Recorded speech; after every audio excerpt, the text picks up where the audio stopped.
Ça va faire maintenant 3 ans que je suis installée dans cette magnifique région. Je crois qu'au final, je voulais vraiment une région assez identitaire. C'était important pour moi en tant que peut-être enfant adopté, je sais pas, mais d'être dans un endroit où je pouvais me stabiliser, où il y avait une certaine culture pour moi pouvoir en fait me retrouver et puis me développer et continuer de me découvrir en fait pleinement. J'ai bien fait de m'écouter, de suivre mon intuition parce que quand je me vois ici maintenant, je peux que être heureuse. J'expérimente beaucoup dans ma cuisine et puis il y a un jour où, en faisant une erreur de cuisine, je suis tombée sur cette petite merveille, les élixirs.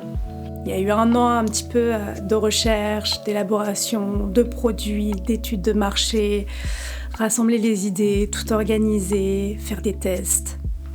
Et puis après j'ai lancé ma boîte. Bomandine, ça n'a pas été direct.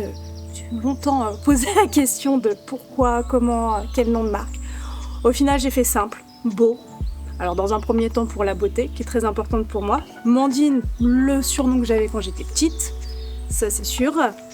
Et puis après, j'ai fait un peu plus de recherche et alors là, beau dans je sais plus quelle langue, ça veut dire être. Et là, ça prenait tout son sens. J'avais vraiment envie d'apporter quelque chose en fait au monde à travers ce produit. C'est un produit qui est sucré, mais que tu dois doser avec parcimonie et équilibre. Donc tu vois, j'avais vraiment envie de transmettre cette vision d'équilibre dans ton assiette, de consommation, le côté précieux de ce que tu manges, comment tu manges, et puis surtout toujours et encore et toujours la beauté. Moi j'ai de la chance parce que j'ai eu du réel soutien, d'abord de mes parents. Puis au tout début où je me suis lancée aussi, j'ai un ami, il n'a pas eu de cesse que de me soutenir, de me dire d'y aller et tout ça. Et en fait, il m'a lancée pareil dans cette confiance en soi. Et ça, je crois que c'est une des choses les plus précieuses que j'ai eues.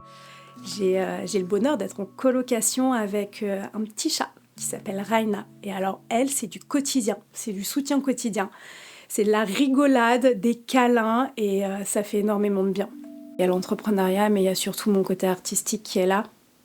Et tu vois, derrière tout ça, il y a une histoire. Et je pense que ça, on peut en faire une généralité. Il y a toujours une histoire. Il faut que ça ait du sens. Il faut que ça parle.